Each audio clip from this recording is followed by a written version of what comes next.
Influenza virus. Ito ang pinakamatinding sakit ngayon na nagbibigay ng mga fake news ng lockdown. Maraming eskwelahan na sinasarado dahil sa influenza virus.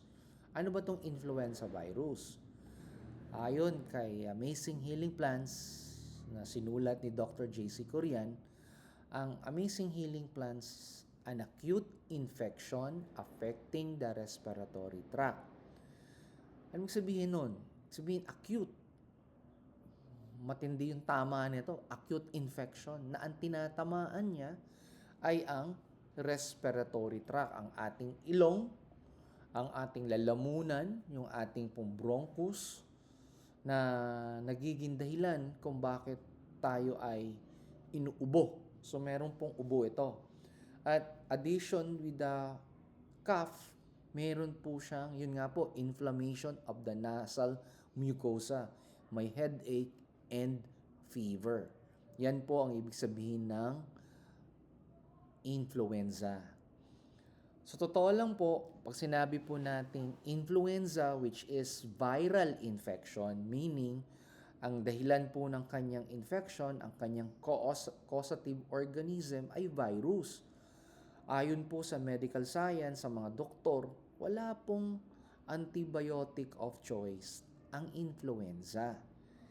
Pero dito po sa Amazing Healing Plants ni Dr. JC Corian, meron po siyang treatment. Orange and ginger.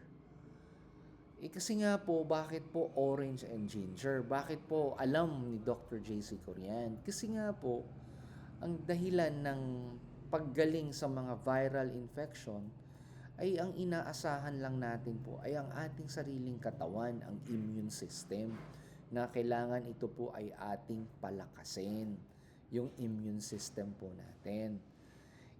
Sabi ho ng Amazing Healing Plants, ang orange daw po ay nagpapalakas ng immune system kasi po mataas sa vitamin C. Ngayon, dito po makikita nyo po itong page na ito, ganito po ang laman ng Amazing Healing Plants na aklat. Bawat page po ay nag-i-illustrate, nakalagay po may mga pangalan po ng prutas, ng mga gulay, mayroon pong description, may medicinal use po, paano gamitin, at meron din po mga parts, kung ano yung mga parts na dapat gamitin, meron din po siyang dose. Kagaya ho ng ginger. Bakit po ginagamit ito? Kasi anti-inflammatory po ang ginger. Ganyan po ang forma, ganyan po ang format ng Amazing Healing Plants. Kaya maganda po na talagang meron tayong Amazing Healing Plants sa ating pong tahanan.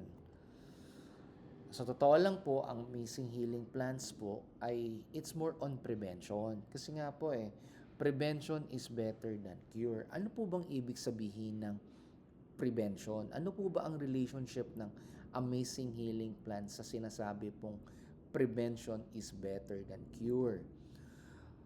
Ayon po doon sa pamphlet na ang title, The Place of Herbs in Rational Therapy, na inakda po ni Ellen G. White, sabi niya po dito, but if all would seek to become intelligent in regard to their bodily necessities, sickness would be rare instead of common.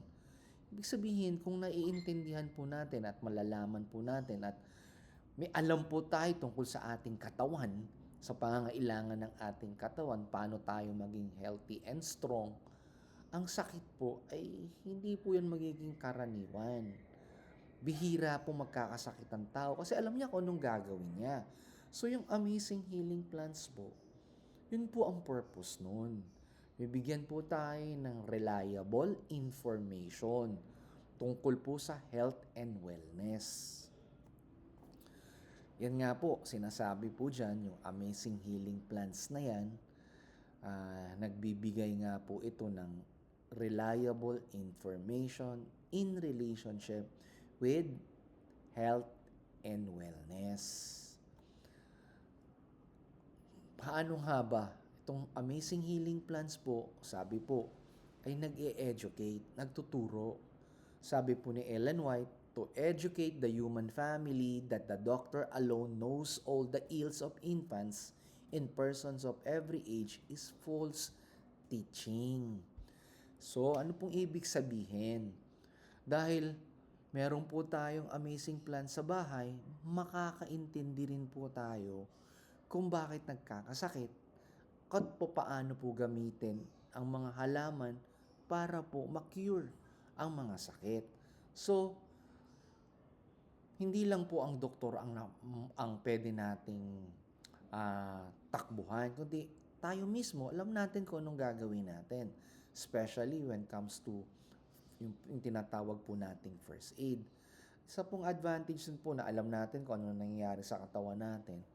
Pag pumunta tayo sa doktor at magpapagamot po tayo, kaya natin magbigay ng opinion, pwede natin tulungan ng mga doktor na kung ano yung tinatawag na subjective data na nararamdaman natin sa katawan natin. So makakatulong po tayo sa mabilisang paggaling ng karamdaman. Again, ano po ang purpose ng Amazing Healing Plans? To educate the human family. Magkaroon po tayo ng pangunawa tungkol po sa mga karamdaman na hindi lang po tayo aasa sa mga doktor. Yun po ang totoo. Kailangan po nating maintindihan. So, maganda po na meron tayo nitong Amazing Healing Plans.